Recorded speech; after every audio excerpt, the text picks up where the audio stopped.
বানু থেকে বাড়িতে আনতে পেরে ভীষণ খুশি। জঙ্কুক লজ্জায় অবনত তের দিকে তাকিয়ে বুকে চিনচিন ব্যথা অনুভব করে। জঙ্কুককে অবাক করে দিয়ে তার রুম থেকে ইউনো আর কাই বের হয়ে আসে। তাদের দুজনের মুখে মুচকি হাসি। জঙ্কুক অবাক হয়ে বলে, তোরা আমার রুমে কি করছিলি? ওরা কিছু বলার আগেই কাজের মেয়ে টুনি বলে, ফুলের বস্তা লইয়া আমার ঘরে ঢুকছে ভাইজান, আমারে তো ঢুকতেই দেয় নাই, তবে আমি জানি ওনারা আপনাদের জন্য বাসর সাজাইছে। জঙ্কুক গম্ভীর গলায় টুনিকে ধমক দিয়ে বলে, এই তুই চুপ কর। জঙ্কুক তার বন্ধুদের দিকে তাকায়, তারপর তার দাদির দিকে তাকিয়ে বলে, দাদি এসব কি? তুমি ওদেরকে বলেছো তাই না? হ্যাঁ আমি বলছি, প্রথম রাত হিসেবে কথা দাদা ভাই। যাকে পাওয়া যাবে না, যাকে ছোঁয়া যাবে না, তার সাথে বাসর ঘরে প্রবেশ করে কি হবে? নিজেকে সাধু পুরুষ হিসেবে পরিচয় দেবে? জঙ্কুকের ভীষণ রাগ হচ্ছে। রাগে তার সমস্ত কিছু ভেঙে ফেলতে ইচ্ছা করছে, কিন্তু এসব তার স্বভাবের বিপরীতে। জঙ্কুক বন্ধুদের দিকে তাকিয়ে বলে, একদম ঠিক হয়নি, আমাকে জানাতে পারতি। তোকে জানাতে হবে কেন? প্রথম রাতে একটু সাজানো না হলে চলে নাকি? বিয়ের 1 মাস হয়ে গেছে, প্রথম রাত কোথায়? এসব বাড়াবাড়ি আমার একদম ভাল লাগে না। আরে মামা, 1 মাস হলেই কি, এখনো তো আচ্ছা আচ্ছা, অনেক উপকার করেছিস, আমি অনেক খুশি। বাসর তের মাথাটা ঝিমঝিম করে ওঠে। তে অবাক হয়ে জঙ্কুকের দিকে তাকায়। আসার পর এই প্রথমবার জঙ্কুকের কণ্ঠস্বর শুনতে পেল সে। কি গম্ভীর আর দাম্ভিকতার সাথে কথা বলছে। সেই কথার ধ্বনি তের বুকের মধ্যে থুমথাম করে লাগছে। রাত 9টার দিকে তেকে জঙ্কুকের রুমে নিয়ে যাওয়া হলো। জঙ্কুক তখন ভাত খাচ্ছে। লিসা বেগম তেকে রুমে রেখে বের হয়ে চলে আসে। তের মনে হচ্ছে সে ভুল করে কোনো গোলাপের রাজ্যে ঢুকে পড়েছে। এত গোলাপ, রজনীগন্ধা ফুলের সাথে গোলাপের মিষ্টি মিলন দেখে তে মুগ্ধ হয়। সে সব সময় চাইতো তার বাসর ঘর চোখ ধাঁধানো মনের মতো হোক। এমনই হয়েছে, কিন্তু বড়টা মনের মতো না। প্রথম রাতের কথাগুলো ধরেই জঙ্কুক তাকে এড়িয়ে চলছে। আসার পর অবধি একটু কথাও বলেনি। এই এড়ানোটা তের একদমই ভালো লাগছে না। মনটা কেন জানি চাইছে জঙ্কুক তাকে দেখুক, পাগলামি করুক, কিন্তু পরক্ষণে মনে হলো সে তো জঙ্কুকের বউ হয়ে থাকতে আসে নাই, এসবের দরকার কি? তে ফুলের বিছানার এক পাশে বসে। সেদিন তো নিজের বাড়িতে ছিল, তাই জঙ্কুককে কটুক কথা শোনাতে পেরেছে, নিজের কাছ থেকে দূরে রাখতে পেরেছে, কিন্তু আজকে কিভাবে দূরে রাখবে? তের ভীষণ ভয় হচ্ছে। ভয়ে মুখটা শুকিয়ে যাচ্ছে। কিছুক্ষণ পর জঙ্কুক রুমে আসে। গোলাপের রাজ্যে আরেকটা গোলাপ দেখে টুক করে ঢোক গিলে। জঙ্কুক ড্রেসিং টেবিলের উপরে হাত ঘড়িটা খুলতে খুলতে তের দিকে তাকায়। তে ফ্যাকাশে মুখ নিয়ে গোল গোল চোখ করে তার দিকে তাকিয়ে আছে। তেকে দেখতে ঠিক লাগছে না মনে হলো জঙ্কুকের। সে তের দিকে একটু এগিয়ে যায়। জঙ্কুককে নিজের দিকে আগাতে দেখে তে ভয় পেয়ে যায়। দম আটকে বলে, আপনি ফুলেও আমাকে ছবেন না। জঙ্কুকের পা দুটো থেমে যায়। অবিশ্বাস্য চোখে তের দিকে তাকিয়ে বলে, আমি চোতে আসিনি, আপনি ভুল বুঝছেন। আপনার বাড়ি বলে আমাকে একদম চোর করবেন না। এতটাও নিচু ভাবার দরকার নাই। কথাটি বলে জঙ্কুক হতভম্ব হয়ে তের দিকে তাকিয়ে থাকে। মেয়েটা তাকে এত নিচু ভাবে, নিজের প্রতি নিজের ঘৃণা হচ্ছে জঙ্কুকের। গায়ের কাপড়টা পাল্টে জঙ্কুক বাড়ি থেকে বের হয়ে যায়। খামারের দিকে হাঁটতে হাঁটতে ভাবে তার জীবনটা কি এমন ভাবে জটিলতায় কাটবে? জীবনে তো বাবা মার আদর যত্ন ভালোবাসা কিচ্ছু পায়নি। দাদা দাদির আদর পেয়ে বড় হয়েছে। ভেবেছিল বিয়ের পর স্ত্রী আপন হবে, সুখে থাকবে, ভালোবাসবে, ভালো রাখবে, কিন্তু বিয়ের পর জীবনটা আরো জটিল হয়ে গেল। তে ভাবতেও পারেনি এই সামান্য কথায় জঙ্কুক চলে যাবে। আবার ভাবছে চলে গিয়ে ভালোই হয়েছে। অনেকক্ষণ পার হওয়ার পর যখন জঙ্কুক এলো না, তখন তের ভয় লাগলো। পুরনো আমলের বাড়ির চারপাশে শূন্যতা। ফুলে ভরা বিছানায় বসে তে 2 হাতে মুখ চেপে টুকরে কেঁদে ওঠে। খামারে গিয়েও জঙ্কুক মানসিক শান্তি পায় না। হাঁসফাঁস করে ছটপট করতে থাকে। সারাটা রাত নির্ঘুম কাটিয়ে ফজরের আগে বাড়িতে চলে আসে। তার দাদা দাদিকে এই সমস্ত কোনো কিছুই জানতে দেওয়া যাবে না। তেকে পেয়ে দুজনই বাচ্চাদের মতো খুশি হয়ে গেছে। সে এই খুশিতে কষ্ট লাগতে দিতে চায় না। সারাটা জীবন ওনারা তার জন্য ত্যাগ স্বীকার করেছে, এবার না হয় সে করলো। রুমে গিয়ে জঙ্কুক বিছানার দিকে এগিয়ে যায়। গোলাপের পাপড়ির ওপর আরেকটা গোলাপ ঘুমিয়ে আছে। জঙ্কুক ভালো করে লক্ষ্য করে দেখলো তের চোখের কোণায় জলের ছাপ স্পষ্ট। জঙ্কুক চিন্তা করে মেয়েটা কাঁদছিল কেন? তার জন্য? ধুত, তাকে তো পছন্দই করে না, তে তার জন্য কেন কাঁদবে? পরক্ষণে ভাবে হয়তো বাবা মার জন্য কাঁদছিল। সে বিছানার অপর পাশে গিয়ে তের দিকে কাত হয়ে চুপচাপ শুয়ে পড়ে। তের গালের উপরে চুল পড়েছিল। জঙ্কুক হাত বাড়ায় চুলগুলো সরানোর জন্য, কিন্তু পরক্ষণে প্রথম দিনের বলা তের কথা মনে পড়তেই হাতটা গুটিয়ে নেয়। কাত হয়ে শোয়ার ফলে তের কাপড়ের আঁচল কিছুটা সরে ফর্সা গলা দৃশ্যমান। জঙ্কুক ঘোর দৃষ্টিতে কিছু সময় সেই দিকে তাকিয়ে থাকে। কিছুক্ষণ তাকিয়ে থাকার পর জঙ্কুক খেয়াল করে তার অসহ্য অনুভূতি হচ্ছে, সারা গায়ে শিহরণ বয়ে যাচ্ছে, কাছে টানার তীব্র ইচ্ছায় হাত পা শক্ত হয়ে যাচ্ছে। জঙ্কুক আশ্চর্য হচ্ছে, সামান্য একটু গলার ভাঁজ এত আকর্ষণীয় হতে পারে। জঙ্কুক চোখ বন্ধ করে নেয়, কিন্তু আজকে চোখ দুটো বন্ধ হতেই চাচ্ছে না। জঙ্কুকের নিজের ওপরই বিরক্ত লাগছে। আগে তো কখনো এমন হয়নি, কলেজ ভার্সিটি কোথাও কোনো মেয়ের দিকে তাকানোর অভ্যাস তার ছিল না, কিন্তু আজকে কেন এমন লাগছে? দিনে দিনে চরিত্রটা নষ্ট হয়ে যাচ্ছে। জঙ্কুকের ভাবনার মধ্যেই তার মনটা বলে ওঠে, আরে বোকা, তোরই তো বউ, তাকিয়ে থাক, মন ভরে দেখ, বউয়ের দিকে তাকালে চরিত্র নষ্ট হয় না। মনের কথা শুনে জঙ্কুক আফসোস করে বলে, তে আমাকে পছন্দ করে না, সে চলে যাবে, খাঁচায় বন্দি হতে অনেক আপত্তি, সে উড়ে যাবে। মন জঙ্কুককে শিখিয়ে দেয়, চলে যাবে? তুই কি করবি? ওকে আটকে রাখবি পাখির মতো? ভালো লাগলে আটকাবি কেন? বরং পোষ মানাবি, পোষ মানিয়ে উড়াবি, যেন যেখানে উড়ে যাক না কেন তোর কাছেই ফিরে আসে। জঙ্কুক মনকে তাচ্ছিল্য করে বলল, পাগল। জঙ্কুক ভাবে, যদি আর 10টা সাধারণ বিয়ের মতো তাদের বিয়ে হতো তাহলে এতক্ষণে কি হতো, ভাবতেই তার লজ্জা লাগে। গম্ভীর শান্ত স্বভাবের জঙ্কুক ঠোঁট এলিয়ে মুচকি হাসে, তারপর পরীর মতো বউটাকে দেখতে দেখতেই ঘুমিয়ে যায়। কারো নিঃশ্বাসের গরম বাতাস তের কপালে আছড়ে পড়ছে। চোখ বন্ধ করে তে কারো হার্টবিট স্পষ্ট শুনতে পাচ্ছে। তে চোখ খুলতেই তার দম বন্ধ হয়ে যাওয়ার উপক্রম হয়। সে যেটাকে কোলবালিশ মনে করে আষ্টে পিষ্টে জড়িয়ে ধরে আছে, সেটা তো কোলবালিশ না, সেটা ফর্সা বর্ণের এক বলিষ্ঠ পুরুষ। তে জঙ্কুকের বুকে মাথা রেখে ঘুমিয়েছিল, আর জঙ্কুক এক হাতে থেকে জড়িয়ে ধরে রেখেছে। এই প্রথম কোনো ছেলের উষ্ণ শ্বাসের সাথে পুরুষালী ছোঁয়া। জঙ্কুকের গা থেকে কেমন যেন একটা সুবাস আসছে। তের কাছে সুবাসটা ভীষণ ভালো লাগছে। সে নাক টেনে টেনে ফুসফুসে ভরে ঘ্রাণ নেয়। ঘুমন্ত জঙ্কুকের দিকে তাকিয়ে তের বুকের মধ্যে থুম থুম স্পন্দন বাড়ে। তার মনে হচ্ছে বুকের থুক থুক শব্দে জঙ্কুক জেগে যাবে। জঙ্কুক জেগে যাওয়ার আগেই তে সরে যেতে চায়। সে তো নিজেই বলেছে জঙ্কুককে পছন্দ করে না, আর এখন জঙ্কুককে জড়িয়ে ধরে রেখেছে। তের নিজের ওপর রাগ হচ্ছে। জঙ্কুক জেগে গেলে তার ছোট হতে হবে, যেটা সে চায় না। তে আস্তে করে ওঠার চেষ্টা করে, তখনই দরজায় শব্দ হয়। তে তড়িঘড়ি করে জঙ্কুকের কাছ থেকে সরে যায়। দরজা খুলে দেখে লিসা বানু দাঁড়িয়ে আছে। লিসা তের মাথায় হাত বুলিয়ে বলে, ঘুম থেকে জাগায় দিলাম নাকি নাতবউ? না না দাদি, আমি উঠে গিয়েছিলাম। তের শাড়ি পরে ঘুমানোর অভ্যাস নাই। রাতে ঘুমানোর ফলে শাড়ি কুঁচকে গেছে। লিসা বানু সেদিকে তাকিয়ে বলে, এখনো ফরজ গোসল করো নাই কেন? ভোর হওয়ার আগেই পবিত্র হওয়া ভালো নাতবউ। তে লজ্জায় মুখ ফুটে বলতে পারলো না তাদের মধ্যে এমন কিচ্ছু হয়নি। আর এমন কিছু হওয়া তো দূরের কথা, তাদের মধ্যে তো ঠিকঠাক করে কথাই হয়নি। তে কিচ্ছু বলে না, মাথা নাড়া। লিসা বানুতের আরেকটু কাছে এসে জিজ্ঞাসা করে, ব্যথা ঠেথা আছে নাকি? ভয় পাইও না, এমন একটু একটু হয়। তে লজ্জায় পেছনে ঘুরে ঘুমন্ত জঙ্কুককে দেখে। ভাগ্যিস লোকটা ঘুমাচ্ছে। সে তাড়াতাড়ি বলে, না না দাদি, সমস্যা নেই। লিসা বানু কথা শোনে না। হাতে ছোট্ট পলিথিন ব্যাগটা তের হাতে দিয়ে বলে, সবগুলা থেকে একটা একটা করে খাইবা। দাদি, এসব লাগবে না। আমার ভাইটা খুব লাজুক, তাই আমি সাহায্য করলাম, বুঝলা? তে কথা না বাড়িয়ে দরজা আটকে টেবিলের ওপরে ওষুধগুলা রেখে লাগেজ খুলে কাপড় বের করে দ্রুত বাথরুমের দিকে ছুটে যায়। জঙ্কুক চোখ খুলে ফস করে নিঃশ্বাস ফেলে বাথরুমের দরজার দিকে তাকায়। অস্থির হয়ে নড়াচড়া করে। তের প্রত্যেকটা নড়াচড়া সে টের পেয়েছে। শ্বাসের সাথে বুকের ওঠা নামা নরম শরীরের স্পর্শ তাকে পাগল করে দিয়েছে। তখন চোখে ঘুম নামার একটু পরেই তে পাশ ঘেঁষে শোয়। বিড়ালের মতো বুকে ঠুকে শক্ত করে জড়িয়ে ধরে। তার ঘুম খুব পাতলা। মেলে ঘ্রাণ শরীরের স্পর্শ পেয়ে ঘুমটা ভেঙে গিয়েছিল। বিবশ হয়ে তার পরিটার দিকে তাকিয়েছিল। তার নিজের আলোড়ন টের পাচ্ছিল।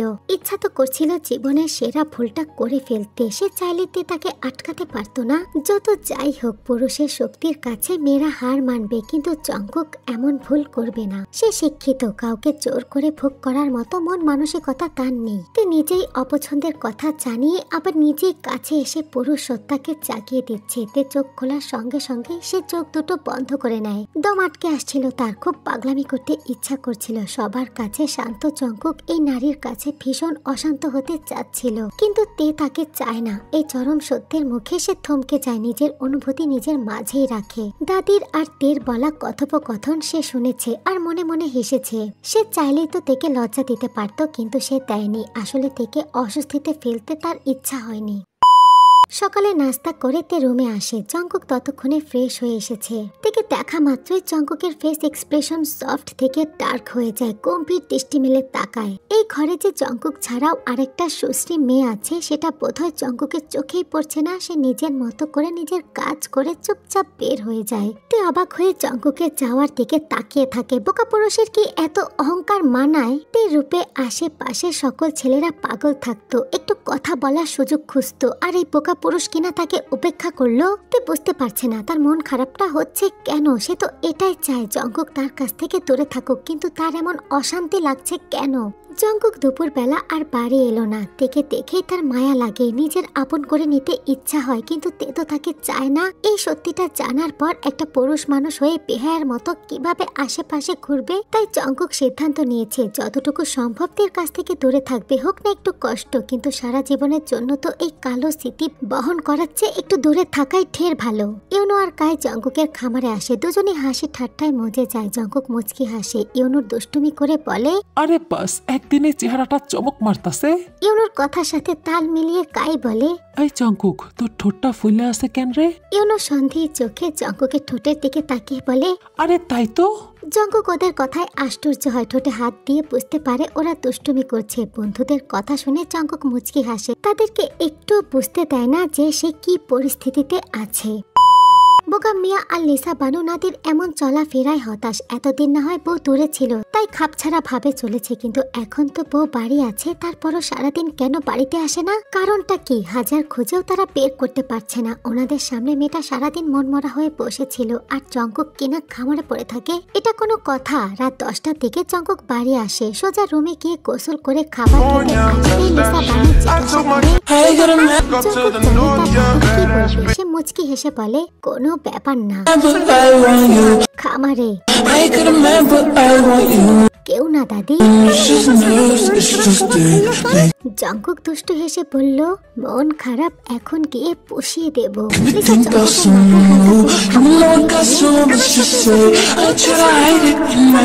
আচ্ছা।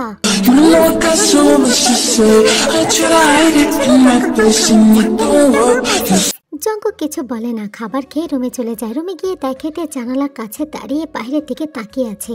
জঙ্কুক ভাবলো একই রুমে থেকে যদি কথা না বলে তাহলে কেমন লাগে। জঙ্কুক বলল, কেমন আছেন? জঙ্কুকের কথা শুনে তে তার দিকে তাকায়, মাথা নেড়ে বলল, জি জি ভালো, আপনি? এই তো আছি ঠিকঠাক। তে জানালার ভারী কাঠের পালাটা বন্ধ করার চেষ্টা করে কিন্তু পারে না। জঙ্কুক এগিয়ে গিয়ে বলে, পুরনো আমলের বাড়ি তো, এখনকার মতো গ্লাস লাগানো নেই, এটা অনেক শক্ত, আপনি বন্ধ করতে পারবেন না, সরেন আমি করি। তে শ্বাস বন্ধ করে নেয়। তার ধারণা ছিল জঙ্কুকের শরীর থেকে মাছের আঁশের ঘ্রাণ আসবে, কিন্তু তাকে ভুল প্রমাণিত করে দিয়ে জঙ্কুকের শরীর থেকে মিষ্টি ঘ্রাণ আসছে, যেটা তাকে স্বস্তি দেয়। জঙ্কুক জানালা আটকে দিয়ে বিছানায় এসে বসে। তে বলে, সরি। কেন? আমি আপনার সাথে খারাপ ব্যবহার করে ফেলেছি, তারপর থেকে শান্তি পাচ্ছি না, খারাপ লাগছে। কোনো ব্যাপার না, চাষা বসার সাথে এমনই হয়। আপনি এত গভীরে নিচ্ছেন কেন? আমি সত্যি দুঃখিত। এটা বলেই তে কান্না করে দেয়। ও যেমন রাগী তেমনই নরম মনের মানুষ। হঠাৎ করেই থেকে কাঁদতে দেখে জঙ্কুক ব্যস্ত গলায় বলে, আচ্ছা ঠিক আছে, কাঁদতে হবে না। তে জানে জঙ্কুক তার কথার কারণেই ঠিকঠাক বাড়িতে আসে না। তে বলে, প্লিজ দয়া করে ঠিকঠাক বাড়িতে আসবেন, আমার কারণে বাড়ি ছাড়তে হবে না। আপনি বাড়িতে না আসলে দাদা দাদি নানান প্রশ্ন করে আমাকে। জঙ্কুক আস্তে করে বলে, আচ্ছা ঠিক আছে, বাড়িতে আসবো, কান্না থামান। আচ্ছা ঠিক আছে, আমাকে এখন থেকে তুমি করে বলবেন। এত বড় ছেলে আপনি আপনি করলে কেমন যেন লাগে। তের সরল উক্তিতে জঙ্কুক হেসে বলে, আপনি কি ছোট নাকি যে কেমন লাগবে? 19 বছর। জঙ্কুক চমকে তাকায়। তাকে তো বলা হয়েছিল মেয়ে ভার্সিটিতে পড়ে, তাহলে 19 বছর মানে তার থেকে অনেক ছোট। দাদা দাদি এমন কাজটা কিভাবে করলো? বড় বস্তার মেয়ে হলে নিশ্চয়ই বলতো না দাদি মারা গেলে ডিভোর্স দিয়ে দিবে। আশ্চর্য, এই পিচ্চিটার কথা সে কিনা মন খারাপ করেছিল। জঙ্কুককে চুপ থাকতে দেখে তে বলে, আপনার বয়স কত? জঙ্কুক থমকে গেল। নিজের বয়স বলা মানে নিজেকে বুড়ো প্রমাণ করা। 30 বছরের দামড়া ছেলে নাকি একটা পিচ্চি বিয়ে করেছে। প্রসঙ্গ পাল্টাতে জঙ্কুক বলে, বলে, আচ্ছা তুমি কিসে পড়ো? তে ঠোঁট পাকিয়ে বলল, আমি কলেজে পরীক্ষা দিয়েছি, ভার্সিটিতে ভর্তি হব। আপনাকে বলে কি লাভ, আপনি তো বুঝবেন না। জঙ্কুক ঠোঁট টিপে হাসে। মেয়েটা আসলেই বাচ্চা, না হলে কি এমন ভঙ্গি করে কথা বলে? হ্যাঁ তা তো বুঝবই না, চাষা পোষা কিনা। তে কিছু একটা ভেবে বলল, কিন্তু চাষা পোষারা কি এত সুন্দর করে কথা বলতে পারে? জঙ্কুক চোখ বন্ধ করে বিছানার বালিশে মাথাটা এলিয়ে দেয়, ঠোঁটটা হালকা ফাঁক করে আস্তে করে বলে হয়তো আজকালকার চাষা পোষারাও তো শিক্ষিত হয়। চোখ বন্ধ করে শান্ত হয়ে শুয়ে থাকা ছেলেটাও তো শিক্ষিত হতে পারতো, তাহলে তো তে এত টেনশন করতো না। তে জঙ্কুকের দিকে তাকিয়ে থাকে। জঙ্কুক এত সুন্দর, আগে তো কখনো খেয়াল করেনি, নাকি এমন ভাবে তাকায়নি। কেমন যেন তাজা অধিকার বোধে জঙ্কুকের দিকে তে তাকিয়ে থাকে। মানুষটা খুব সুদর্শন, পেটানো শক্ত সামর্থ্য শরীর, হয়তো খাটাখাটির কারণে গায়ের গঠনটা এমন। আজকে কথা বলায় একটু খারাপ লাগেনি তের, বরং এই মুহূর্তে ভীষণ ভালো লাগছে। জঙ্কুকে নিয়ে তে আর ভাবে না, বিছানায় শুয়ে পড়ে। মাঝখানে কোল বালিশ রাখে। নড়াচড়া টের পেয়ে জঙ্কুক চোখ মেলে তাকায়। কোল বালিশ রাখার কারণটা জঙ্কুক জানে। সে তের দিকে তাকিয়ে থাকে। তার মনে হচ্ছে সে বিছানায় ঘুমাতে পারবে না, সারাটা রাত তাকিয়ে থেকে পার করতে হবে। সারাদিন ভীষণ পরিশ্রম করা হয়, যদিও তার কর্মচারীর সংখ্যা 8 জন, তারপরও খামারের কাজে নিজের উপস্থিত থাকাটা ভালো, না হলে কর্মচারীরা ঠিকঠাক কাজ করে না। তাই তো নিজে সারাটাক্ষণ ওদের সাথেই থাকে। আজকের পরিশ্রমটা একটু বেশি হয়ে গেছে। দুপুরে বিশ্রাম নেওয়া হয়নি। সারাটা দিন পরিশ্রমের পর রাতটায় জঙ্কুকের বিশ্রামের সময়। ক্লান্ত শরীর নিয়ে বেশিক্ষণ সজাগ থাকতে পারলো না, তাকিয়ে থাকতে থাকতেই ঘুমিয়ে গেল। সকালে ঘুম থেকে উঠেতে জঙ্কুককে পায় না। ঘড়ির দিকে তাকিয়ে দেখে সকাল 8টা বাজে। নতুন বউ এত বেলা করে ঘুমানোটা দৃষ্টিকটু। গ্রামের সাধারণ বউরা এত বেলা করে ঘুমানোর সুযোগ পায় না। ভোরবেলা উঠে পুরুষরা জাগার আগে নাস্তা বানিয়ে ঘর দর পরিষ্কার করে ফেলে। তের অবশ্য এইসব ধরাধরির কোনো নিয়ম নেই। তার কোনো কাজই করতে হয় না। ঘরের সমস্ত কাজ টুনি করে, আর রান্না লিসা বেগম নিজের হাতে করে। হাত মুখ ধুয়ে রুম থেকে বের হয়ে টুনিকে দেখতে পায় তে। আমতা আমতা করে টুনিকে জিজ্ঞাসা করে, টুনি, তোমার ভাইজান কি খামারে চলে গেছে? টুনি হেসে এগিয়ে আসে, ভাইজান তো সেই সকাল বেলায় চলে গেছে ভাবি। ও আচ্ছা। নাস্তা করে তে পুরোটা বাড়ি ঘুরে দেখতে বের হয়। সারাটা ঘর জুড়ে মানসম্মত রুচির ছাপ স্পষ্ট। তাছাড়া বাড়িটা ভীষণ ভালো লাগে। বাড়িটা অনেক বড়। সে পুরোটা বাড়ি ঘুরে ঘুরে দেখে, আর তার সর্বক্ষণের সঙ্গী হচ্ছে টুনি। বাগানে এসে সে বরাবরের মতোই মুগ্ধ হয়। এত ফুল গাছ সে কখনোই দেখেনি। টুনিকে বলে, টুনি, এত ফুল গাছ কে লাগিয়েছে? ও ভাবি, আপনি জানেন না, ভাইজান ফুল গাছ খুব পছন্দ করে। প্রত্যেক শুক্রবারে ভাইজান বাগানে গাছের যত্ন করে। তে অবাক হয়ে বলে, তাই নাকি? নরম মনের মানুষেরা নাকি গাছ ভালোবাসে। ভাইজান তো মাটির মানুষ, একেবারে ফুলের মতো। টুনির কথা বলার ধরন দেখে তে খিলখিল করে হেসে বলে, হ্যাঁ, মাটির মানুষ, তাই তো বোকা। টুনি অবাক হয়ে বলে, কি বোকা? তোমার ভাইজান। টুনি মাথা চাপড়িয়ে বলল, হায় হায় ভাবি, আপনি যে কি কোন? ভাইজান বোকা হইতে চাইব কোন দুঃখে? যে বেটা তুই হাতে লাখ লাখ টাকা না রে, সেই বেটা বোকা হয় কেমনে? তে অবাক হয়ে বলল, বোকা না হলে এমন চুপ থাকে কেন? ভাইজান তো ছোট থেকে শান্ত ভাবি, তাই চুপ থাকে। তে চমকে তাকায়। তাহলে কি তার ভাবিরা তাকে ভুল ধারণা দিয়েছে? তে বলে, আচ্ছা। তারপর ছাদের দিকে তাকিয়ে তে বলে, ছাদে যাওয়া যায় টুনি? যাইবেন? আহেন। তে আর টুনি মিলে ছাদে যায়। বড় বাড়ির তুলনায় ছাদটা বিশাল মনে হচ্ছে। ছাদ থেকে গ্রামীণ দৃশ্য দেখা যাচ্ছে। তে মুগ্ধ হয়ে আশেপাশে তাকায়। ছাদের এক কোণায় এক রুমের বারান্দা টানা একটা ঘর। বারান্দায় আরাম কেদারা রাখা। এক পাশে টপে বেলি ফুলের গাছ সযত্নে লাগানো। ফুল থেকে সুবাস বের হচ্ছে, ঘ্রাণে মোমো করছে চারপাশ। ফুল গাছ দেখে তে বলল, টুনি, এখানে কি তোমার ভাইজান থাকে?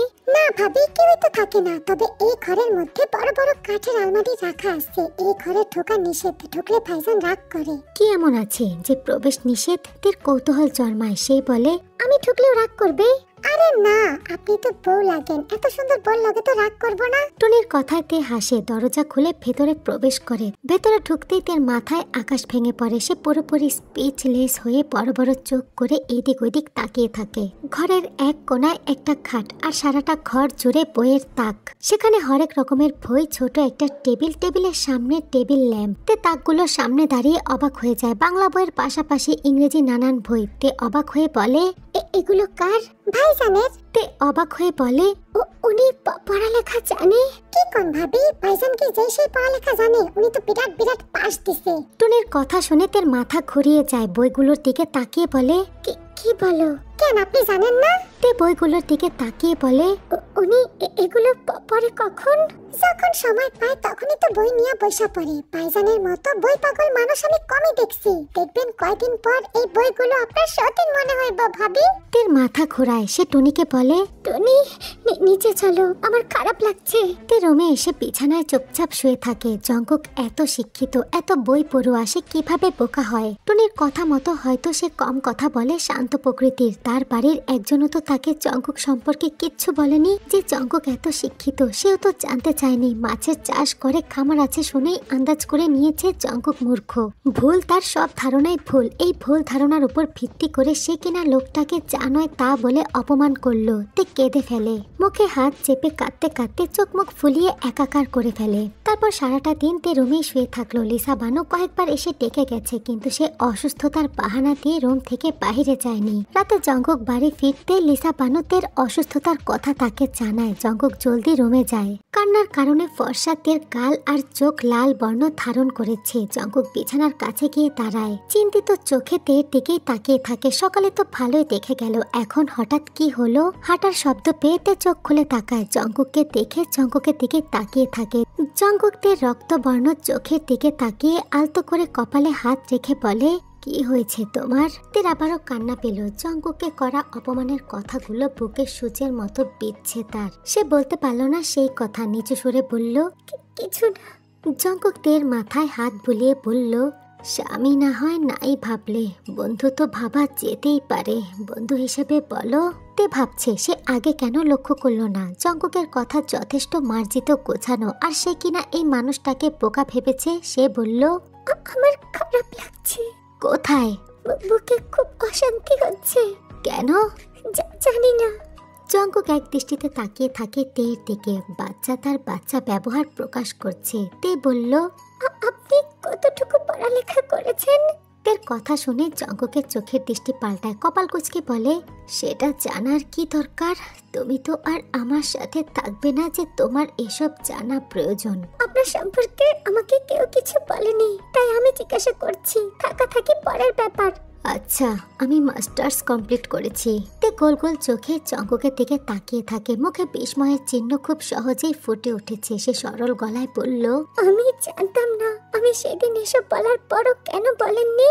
ইচ্ছা করেনি। আমি খুব দুঃখিত। জঙ্কুকদের সরল মুখের দিকে তাকিয়ে বলল, আচ্ছা। তে আর একটা কথাও বলে না। বিছানার উল্টো পাশ হয়ে শুয়ে পড়ে। জঙ্কুক কিছুক্ষণ দাঁড়িয়ে থেকে চুপচাপ বিছানায় শুয়ে পড়ে। বিয়ে করলে নাকি মানুষ সুখী হয়, কিন্তু সে তো খুব যন্ত্রণায় পড়েছে। তে তার বাড়িতে আসার পর থেকে তার বুকটা অসম্ভব জ্বালাপোড়া করেই যাচ্ছে। সারাক্ষণ দাও দাও করে আগুন জ্বলে। এটা কেমন তর আগুন সে বোঝে না। জঙ্কুকের ইচ্ছা করছিল তের সাথে আরো কিছু সময় কথা বলতে। সে চাইছিল তের সাথে কথা বলো, কিন্তু তে তো নিশ্চিন্তে ঘুমাচ্ছে।